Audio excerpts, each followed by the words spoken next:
fête de l'Ascension était célébrée sur la crête du Mont des Oliviers 40 jours après Pâques. Le petit édicule accueille chaque année les célébrations des différentes confessions chrétiennes selon leur calendrier respectif.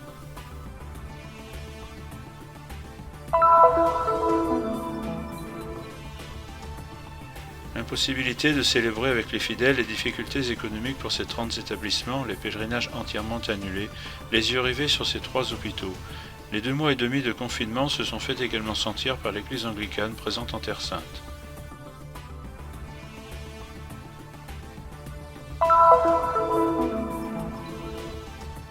Il y a 5 ans ont été canonisées Sainte Marie Alphonsine Gattas et Sainte Mariam Bawardi. Pour l'occasion a été célébrée une messe dans l'église de Notre-Dame du Rosaire au monastère Mamia de Jérusalem, présidée par l'administrateur apostolique du patriarcat latin de Jérusalem, Monseigneur Pierre Battista Pizzaballa.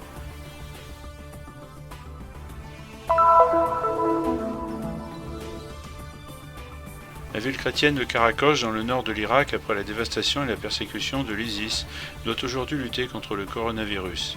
L'église locale et l'autorité civile ont institué 2 comités pour aider les familles les plus dans le besoin.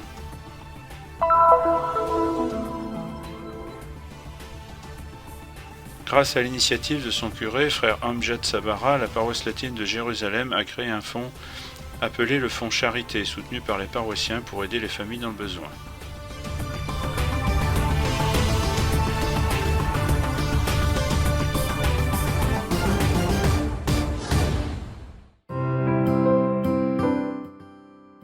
Il est petit et unique en son genre. Pour rejoindre le lieu qui fait mémoire de l'ascension de Jésus 40 jours après Pâques, il faut monter jusqu'au point le plus haut du Mont des Oliviers, à 808 mètres d'altitude. Aujourd'hui, le lieu est placé sous la gestion musulmane, mais une fois par an, il accueille les célébrations des différentes confessions chrétiennes selon leur calendrier respectif. Sous un soleil brûlant, l'entrée solennelle, la prière des vêpres et des complices se déroule pour la première fois depuis quelque temps avec quelques fidèles, et l'assouplissement des mesures anti-coronavirus supprime l'obligation de porter le masque quand les célébrations se déroulent en plein air. À l'intérieur de la chapelle centrale, il y a la pierre sur laquelle la tradition voit l'empreinte de pied laissée par Jésus avant de monter au Père sous le regard des disciples. Puis, dans les Actes des Apôtres, on peut lire que 2 hommes en vêtements blancs disent aux disciples « Hommes de Galilée, pourquoi restez-vous là à regarder vers le ciel ? Ce Jésus qui a été enlevé au ciel d'auprès de vous viendra de la même manière que vous l'avez vu s'en aller vers le ciel. » Già questa indicazione delle persone che guardano verso il cielo è stata Déjà, cette indication des personnes qui regardent vers le ciel est très importante pour ceux qui ont bâti le premier lieu. En 378, Poimena, noble romaine, fait édifier une première structure, un premier édifice qui avait le toit ouvert. un primo edificio che aveva il tetto aperto. Du premier édifice, il reste bien peu de choses. Après sa destruction, les croisés reconstruisirent l'édicule, le laissant à nouveau sans coupole. Quando vennero qui i musulmani nel 1187, Quand ils vinrent ici en 1187, les musulmans prirent le lieu et pensèrent terminer l'édifice en lui mettant un toit. Mais ils ne savaient pas ce que cet endroit signifiait. Nous sommes destinés au ciel. L'homme est destiné à regarder le ciel pour pouvoir vivre désormais ici en cette vie, une vie qui peut revenir et devra retourner au ciel. adesso qui in questa vita, una vita che può tornare e dovrà tornare in cielo. En fin d'après-midi, les vêtements liturgiques sont rangés, car il manque cette année, en raison des restrictions encore en vigueur, les grandes tentes blanches montées pour accueillir les fidèles, ainsi que la partie la plus typique de la fête, les nombreuses célébrations nocturnes qui se suivent à l'intérieur et autour de l'édicule jusqu'à l'aube. Elles sont en partie récupérées le jour suivant dès les premières heures, avec les célébrations du nonce apostolique, Monseigneur Leopoldo Girelli, de la communauté de Gethsémani, de la communauté arabe et enfin avec la messe solennelle présidée par le vicaire de la custodie de Terre Sainte. La chose la plus importante que nous devrions demander au Seigneur est celle de continuer à soutenir notre vie, à l'illuminer, à la guider avec la grâce de son esprit, pour que chacun de nous puisse s'acquitter de la mission avec laquelle il a été appelé en servant les frères, mais surtout en rendant le Seigneur présent au milieu des frères. C'est ce que les disciples ont compris ici sur ce mont. C'est l'espérance avec laquelle ils sont descendus dans l'attente de l'Esprit Saint. L'impossibilité pour les pèlerins de rejoindre les sanctuaires et les lieux saints a touché un peu tout le monde, a expliqué le vicaire custodial, se référant au moment historique particulier que le monde entier traverse. Mais ce n'est pas pour cela que les gens du monde entier sont absents de la Terre Sainte. Chaque jour, nous nous souvenons non seulement de ceux qui le demandent, mais de tous ceux qui ont besoin d'aide, de soutien. Quelli che chiedono, ma di tutti coloro che hanno bisogno di aiuto, di sostegno. L'impossibilité de célébrer avec les fidèles, les difficultés économiques pour ces 30 établissements, les pèlerinages entièrement annulés, les yeux rivés sur ces 3 hôpitaux. Les 2 mois et demi de confinement se sont fait également sentir par l'Église anglicane présente en Terre Sainte. Le révérend Osam Naoum est l'actuel évêque du diocèse de Jérusalem, qui comprend Israël, la Palestine, la Jordanie, le Liban et la Syrie. Il explique que dans le complexe de Saint-Georges, en plein cœur de Jérusalem-Est, les messes n'ont repris que récemment, strictement à l'extérieur et avec un maximum de 19 personnes en rotation. En cette période, la chose la plus difficile pour moi est de dire aux personnes de rester à la maison. Habituellement, nous, prêtres, encourageons les gens à venir à l'église, mais pour leur sécurité et celle de tous, nous avons dû dire « S'il vous plaît, restez à la maison ».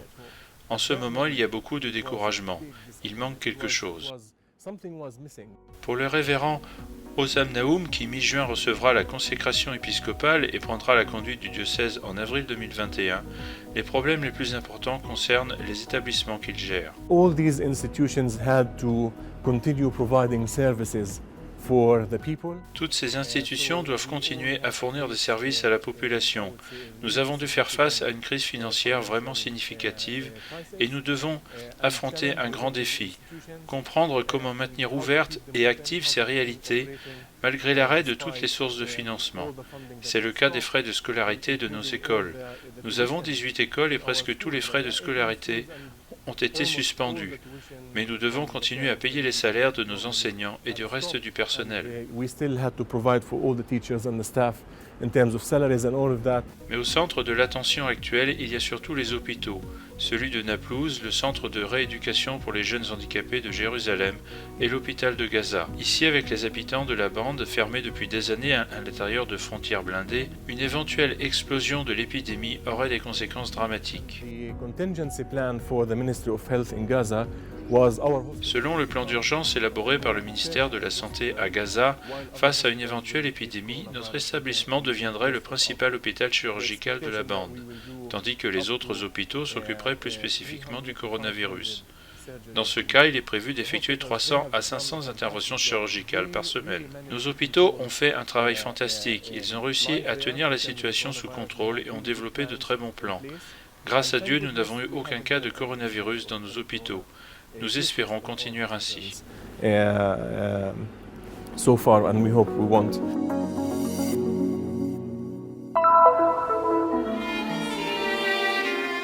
Il y a 5 ans, ont été canonisées Sainte Marie-Alphonsine Gattas, fondatrice de l'Ordre des Sœurs du Rosaire, et Sainte Mariam Bawardi. Pour commémorer l'événement, une messe présidée par Monseigneur Pier Battista Pizzaballa, administrateur apostolique du patriarcat latin, a été célébrée au monastère Notre-Dame du Rosaire de Jérusalem, en présence des sœurs de la congrégation présente dans la ville sainte.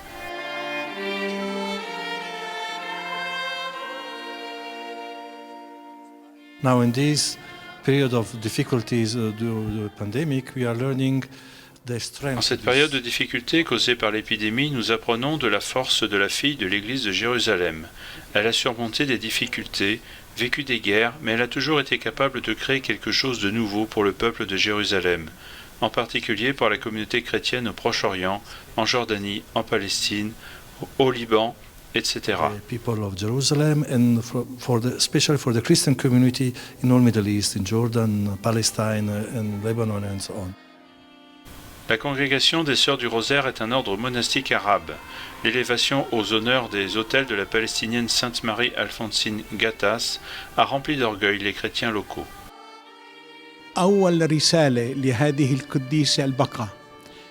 premier message de cette sainte était de rester sur notre terre.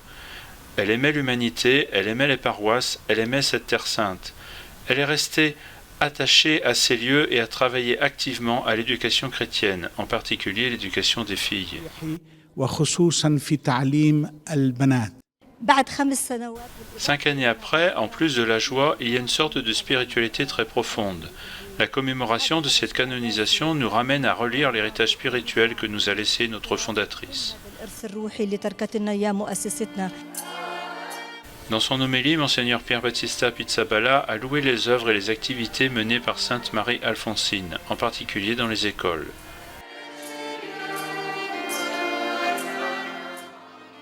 Avec elle avait été canonisée Sainte Mariam Bawardi, Marie de Jésus crucifié, originaire de Galilée.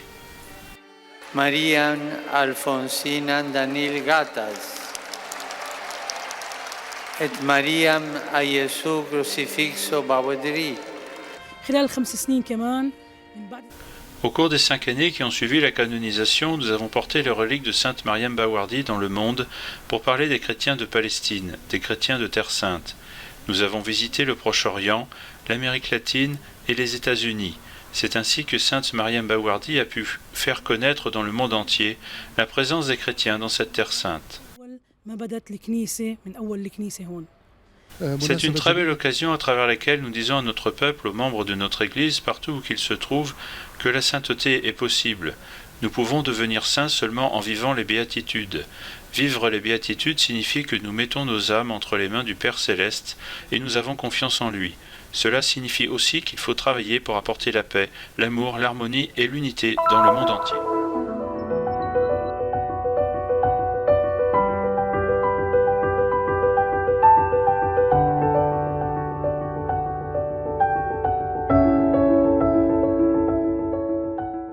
C'est comme si le temps s'était arrêté, encore une fois. Dans la petite ville chrétienne de Karakosh, dans le nord de l'Irak, libérée en 2017 de la présence de l'État islamique qui a laissé derrière lui désolation et dévastation, la vie n'est pas redevenue vibrante et active. Aujourd'hui, pour inquiéter les habitants de la plaine de Ninive et de l'Irak tout entier, il y a la pandémie du coronavirus, qui a obligé la ville à prendre un air fantomatique. Larges avenues silencieuses, police surveillant les principales rues, églises fermées, couvre-feu. Encore une fois, cette petite communauté chrétienne a été mise à l'épreuve. Aujourd'hui, l'Église vit différents défis, dus notamment à la pandémie du coronavirus qui a touché le monde entier. Nous ne pouvons pas nier que les fêtes pascales ont été différentes. Tous ont souffert parce qu'ils n'ont pas pu participer aux liturgies de la Semaine Sainte, à la Pâque et à toutes les autres fêtes liturgiques. Nous aussi, comme dans le reste du monde, nous sommes obligés de rester à la maison, pour éloigner le risque de contagion, pour sauver notre Église, notre ville et l'Irak dans son ensemble.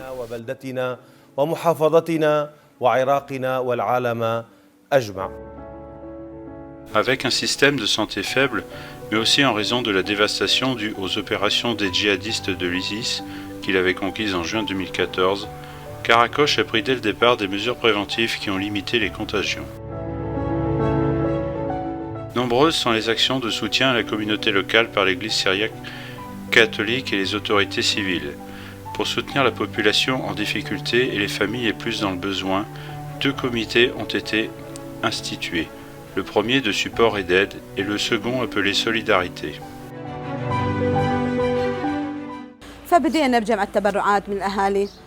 Nous avons commencé à récolter les dons des gens et beaucoup ont donné. Nous avons reçu des dons des habitants de la ville, mais aussi des musulmans et de ceux qui ont émigré. Avec ce que nous avons récolté, nous avons pu acheter des denrées alimentaires et les distribuer aux familles les plus dans le besoin. La première semaine, nous en avons distribué à plus de 500 familles.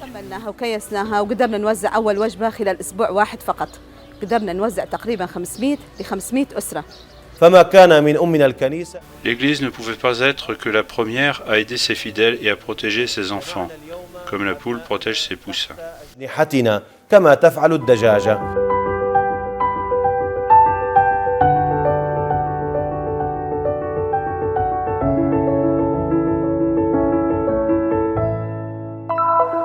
Un fonds dédié à aider les familles de la paroisse latine de Jérusalem les plus dans le besoin, alimentées par ses paroissiens. C'est un vrai signe d'espérance, malgré la grande difficulté qu'a laissé derrière elle la pandémie du coronavirus. C'est le fonds Charité, institué par le curé frère Amjad Sabara, pour aider les familles qui se trouvent particulièrement dans une situation de besoin et qui souvent, pour une question de dignité, ne demandent pas d'aide. En cette période, nous devons nous aider les uns les autres. Habituellement, la paroisse reçoit un soutien important de la custodie de Terre Sainte et d'autres donateurs extérieurs. Mais en ce temps de pandémie, tout le monde vit une période difficile, et les donateurs ne peuvent pas penser aux besoins des personnes qui vivent en dehors de leur propre pays. بعيش ما بيقدر يفكر كمان حتى في بالاشخاص الاضعف الموجود كمان حتى خارج بلادهم. L'idée est inspirée de la Bible et en particulier de l'expérience du prophète Élie avec la veuve de Sarepta dans le pays de Sidon. Quand Élie lui demande un peu d'eau et un peu de pain, elle lui dit « J'ai seulement une poignée de farine et un peu d'huile. Après j'irai la cuisiner pour moi et pour mon fils. Nous la mangerons et nous mourrons. » Le prophète Élie lui dit « Prépare-moi d'abord une petite galette et apporte-la-moi. La jarre de farine ne s'épuisera pas et le vase d'huile ne se videra pas. » Elle l'a cru et c'est ce qui s'est réellement passé. Élie aurait ensuite ramené à la vie le fils de la veuve. Le message est que si nous faisons la chose juste, le manque se transformera en miracle. C'est la raison pour laquelle a été créé le fonds Charité. Nous avons tous besoin d'aide en cette période, mais si nous collaborons, nous ferons de vrais miracles l'un pour l'autre.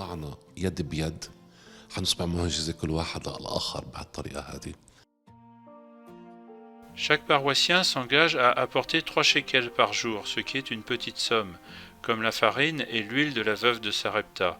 Ainsi, à la fin du mois, la somme récoltée est destinée aux familles dans le besoin et aux étudiants universitaires qui doivent payer les frais de scolarité pour terminer leurs études.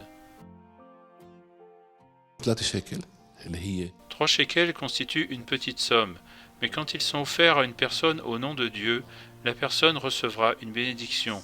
C'est ce dont nous avons besoin en ce moment. Je ne m'attendais pas à la réponse d'un si grand nombre de personnes, et cela m'a beaucoup impressionné. Plus de 100 familles ont adhéré à l'initiative. La création du fonds Charité durant le mois marial n'est pas fortuite. Elle rappelle ce qu'a fait Marie lors des noces de Cana en Galilée, quand avec sagesse elle reconnut que le vin manquait dans cette maison, et put ainsi anticiper l'intervention de Jésus dans la vie de cette famille. La Vierge dit « Faites ce qu'il vous dira ». Que leur a demandé le Christ? De l'eau qui représente la chose la plus simple que nous avons. Puis, avec la bénédiction de Jésus, l'eau fut transformée en vin. Ainsi, les petites choses que nous offrons seront source de bonheur dans nos vies.